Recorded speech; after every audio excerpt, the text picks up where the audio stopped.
guys, what's going on? It's Ash here coming at you today in Clash Royale. Today we have a best of 3 matchup between two of the GOATs of all time, the greatest players of all time, both on ladder and in competitive CRL, Mugi versus Jack. Now both of these guys got their start, as I mentioned, on ladder. Jack obviously being a 2.6 hog spike, a cycle specialist, and Mugi being, well, anything that's a fast deck specialist. Both these players are insane, and I have been wanting for a long time to see, you know, what would happen, who will come out victorious in this quasi Pro v Pro, I mean it is Pro v Pro but not here on the channel, episode between just two of my favorite players to watch. Mugi, I've said it so many times before, is my favorite player to watch inside Clash Royale, bar none, and Jack is right up there too. So sit back, grab some popcorn, grab a Kool-Aid or a beer or whatever the heck you drink depending on your age and legality in your country, and let's go ahead and enjoy this one. So here comes a Hog Rider from Mugi to start things out. So Mugi giving Jack a taste of his own medicine with the Hog Rider being the first card, and then he has the Skeletons and the Logs. So you're thinking, wait a second, is he playing 2.6? But then he comes down with the Snowball. Jack, on the other hand, does start out with a Bomb Tower and the Barbarian Barrel. So obviously both these players are doing tremendously, but Mugi especially in CRL is the #1 player in CRL East, the highest win percentage. At the time of this recording, just shy of 80% of his 1v1 matches, Mugi has won. That is incredible, and for a long time, people ask themselves, okay, so how does ladder, greatness translate into competitive? And players like Mugi and Jack have proven that it translates very, very well. So Graveyard does come down for Jack, but surprise, surprise, Mugi is running the Inferno Dragon Archer's version of Hog Cycle with the Knight as well. So very, very interesting here for Jack. How is he going to get around those archers, the Log, Skeletons? Plenty of quick defense here, but he does score 2 Barbarian hits on that right tower as we're exactly halfway through regulation. The preemptive Earthquake comes down. That's right, the last card in Mugi's deck is the Earthquake, perfectly countering Jack's Bomb Tower, man. And Jack and Mugi both exchange angry faces because both player knows that was the last card that Jack wanted to see in this deck, but of course he probably knew what deck he was facing as soon as he saw the Snowball come out of Mugi's hand. So here comes that Musketeer and the Baby D cycled in the back for Jack. Jack really recognizing at this point that he needs to wait until double elixir time to really get his opportunity to strike hard with the Graveyard. Mugi applies pressure with a Hog opposite lane, not wanting Jack to orchestrate a big Graveyard push, especially with our archers, out of cycle. Good news is we're back to the Inferno Tower, and we're really back to archers as well. Only 2 cards needed to be played there, and now Log, Snowball, just cycling all our cards, so we have our best defenses back in hand. Now Jack's last card, I believe, is going to be Poison here. Nice block from Mugi at the bridge on that Knight. Nothing tanking for those Skeletons from the Graveyard. However, some pretty good RNG there for Jack. Does touch down for a decent amount of damage. However, still in the damage deficit in this contest. And again, Jack none too happy about this matchup. But either way, nice smart defense from Mugi. Mugi is a player, both these players really, especially Mugi, is a guy who I admire because he just does not seem to ever make mistakes. And that's what gets him the #1 win percentage in CRL East, right? This guy's just always textbook and has predictive plays, basically everything that you could ask for. And he looks like, I don't know, just the look that Mugi has. Did you see him in the corner there? I'm just like, he's assassin. He has the gloves on too, does he? No, that's just his hands. My bad. Just the lighting. Just the lighting. I thought he had white gloves on with the mask for a second there. My B. Anyway, here we go. Archer's way in the back, getting around that poison from Jack that we mentioned earlier. Hog does get to the tower, and 1 hit, 290 HP remaining on that tower, but a big push coming in for Jack. Baby D does lock on for 1 fiery breath onto that left-hand tower. Knight on Knight action here. Archers are down, 602, 535. Log comes down. Uh-oh. Poison comes down, 378, 355. Oh my word, this one is neck and neck. 263, 240. Poison still ticking seemingly forever. 217, but guess what? The Snowball and the Earthquake are in hand. That does get the Hog to the tower, and Mugi walks away with the victory. So 1-0 Mugi.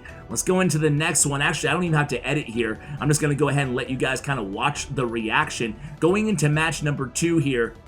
Obviously, Jack with his, his back against the wall here needs to win this one. It is a best of 3 set, so it's not like, there's another chance. Needs to come away with a victory, so of course, deck selection going to be front and center for Jack here. Does not want to run into another seemingly counter matchup as he did, but he almost snuck away with a victory there at the end, right? I mean, that last graveyard, I thought that tower might be down. Nice discipline from Mugi, being able to kind of just chill, not over defend there, and recognize that, hey, I have archers still alive, have some skeletons, my tower is targeting the skeletons from the graveyard, I'll be okay. Miner comes in, caught immediately by Mugi, and you can already see from the first 4 cards out of Mugi's hand, he's running it back, man. He said, hey, that worked out pretty well. I'm going to run the same thing. This is a very balanced Hog Rider deck. If you guys are looking for one out there, I will have this deck linked in the description, the show notes below of this video. Here comes that Hog Rider all the way. Also, I'll link all these players' social media. All that stuff that you guys already know is in the descriptions of all of my videos,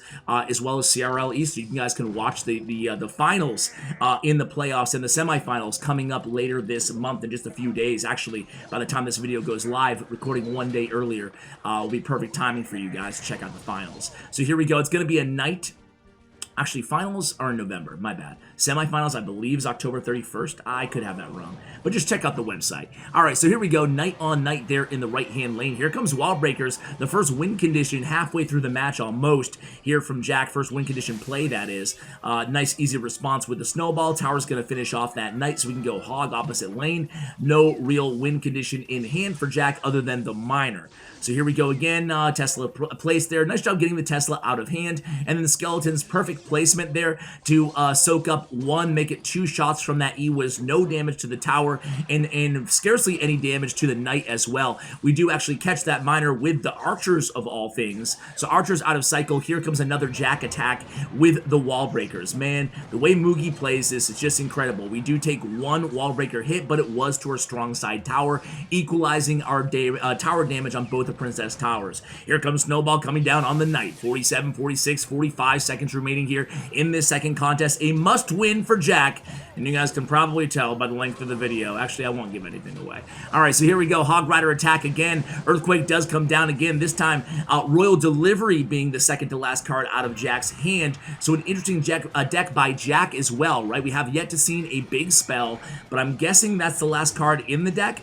Of course, Mugi not really presenting much big spell value. There it is, the first time the poison does come down. Snowball pushes that Miner away from the Princess Tower into the Bomb Tower. Nice job defending there. However, damage is pretty close to even, 1977 to 1994 on both of the weak side towers. So we have 5 seconds remaining here in regulation. Here we go. It's going to be the new Miner cycle with Wall Breakers against the really, really strong Bomb Tower Hog cycle deck. Here comes that Hog Rider left-hand lane. And again, the Tesla is ready. We go in with the log, trying to chip away and trying to stay ahead from Mugi's perspective in the damage race here.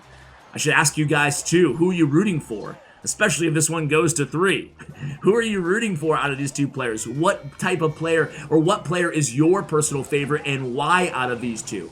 All right, here we go again. Skeletons down on those Wall Breakers. Also, Knight kind of charging his way to that tower and taking down everything in his path, but that little archer who could does stay alive there, able to defend that left-hand tower.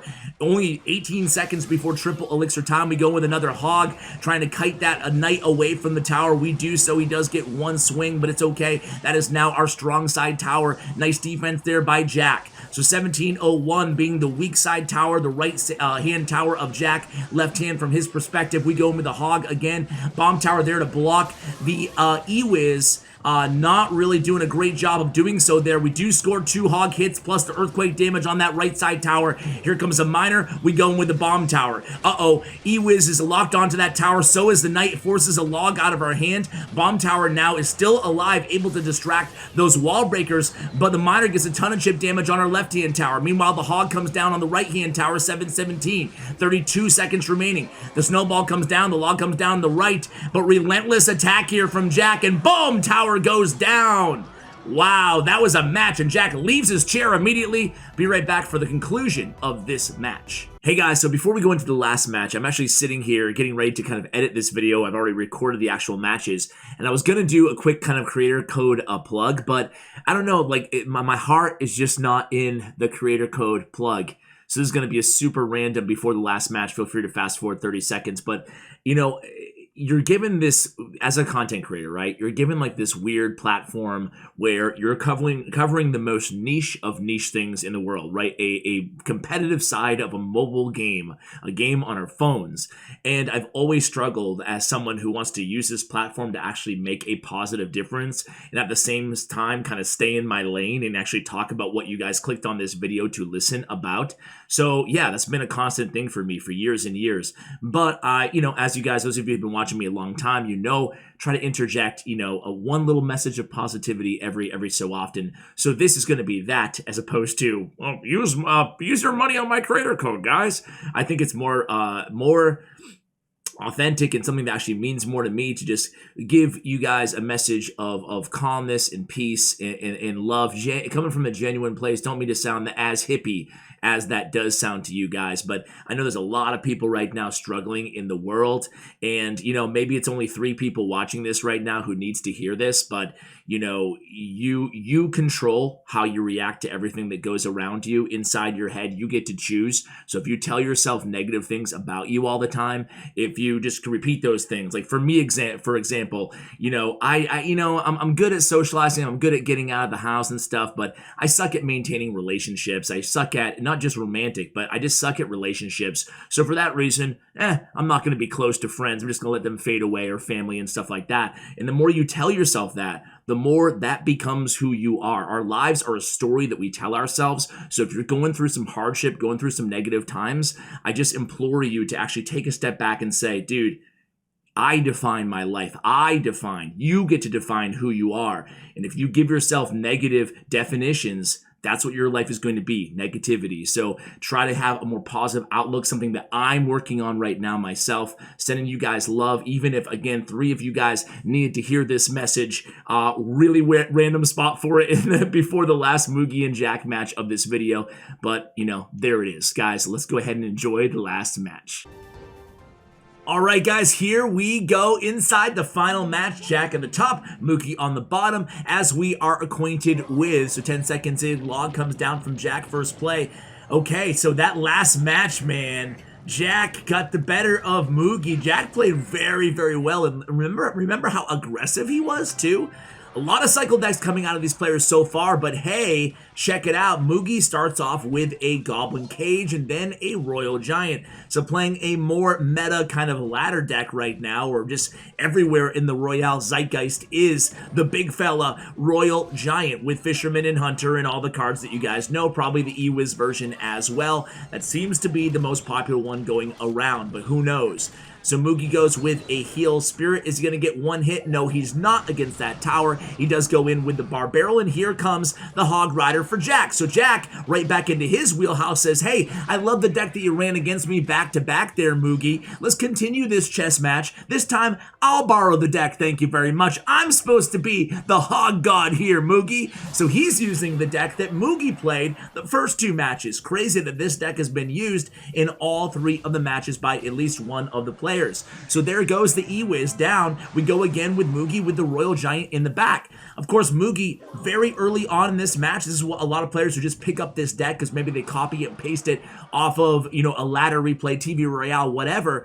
They don't realize when you're going against a big, strong, robust building like the Bomb Tower, like Mugi is, you just need to start, even in single elixir time, you need to start placing the Royal Giants behind your King Tower, provided you have an elixir advantage or the win condition of the opponent is out of cycle. You're not going to be able to break through, especially in single, but of course in double, man, there's just no use in playing Royal Giant after Royal Giant after Royal Giant at the bridge if your opponent shows that they have a fast cycle deck with a high defense building or an Inferno Tower in it. So here we go again, Royal Giant behind the tower, knowing that Hog is in cycle. Well, we have Fisherman in cycle. We're going to go ahead and take that Fisherman to the King Tower, or excuse me, take the Hog Rider to the King Tower, score that activation with 45 seconds left in regulation here. Here comes the Baby D. We got the Fisherman. What's the last card? Well, we're about to see it. It's lightning. That's going to be the perfect response here for Mugi. Lightning comes down, and that's it. Bomb tower's down, and oh no, Jack is on his heels. He does have that log, but apparently it was not in cycle. I missed him play it, and nothing to push that Royal Giant away from the tower now that Lightning was out of hand. So Jack has to be very, very aggressive here. Bomb tower does come down from Mugi, and this is why this deck is so annoying. The Mugi Royal Giant deck is because you can play that Royal Giant in the back, and you can lean on the defense of the Fisherman to block that opposite lane pressure, or the Goblin Cage if Fisherman's not in cycle. So here we go again. We have Lightning in hand. You can see how we're just waiting on more Elixir, making sure that we have enough for either Lightning or to defend appropriately in the right-hand lane. This time we end up just defending. That Royal Giant kind of goes to his death. No big deal, okay? And another Royal Giant's in hand, and this time Bomb Tower's still 2 cards away. So quick Skeletons, quick Knight, but not quick enough for Jack. Bomb Tower's down, but hey, that Royal Giant is locked onto the tower, and he's not leaving. 347. Lightning is in hand, but of course, Jack is going to get ready to block it here. So here we go. Jack is in a weird position where he's going to have to start cycling, and he doesn't do any cycling there on that left tower, so 83 HP, and now one more Lightning will get it done. So I guess that was the right play, obviously, now by Jack, not by yours truly, in just taking the, not the early block, recognizing there's no other spell that can get to the tower, so he's going to have to play aggressive offense, which he's doing here, got some damage, and then try to block Lightning. Lightning comes down, but wasn't able to block it fast enough. Jack can't believe it, and that's a victory for Mugi. So this time, Mugi gets the best of Jack. 2 amazing players, awesome, amazing decks for you. Awesome, amazing, really the double overused adjective. Awesome, spectacular, tremendous, amazing decks for you dudes in the description below. Thank you so much for watching. Check out Jack and Mugi's information in the show notes below. Thanks to Clash Royale as well. And a big shout out to Bren Chong, my YouTube partner. Check out his information. Guys, thank you so much for watching. And as always, take care, guys.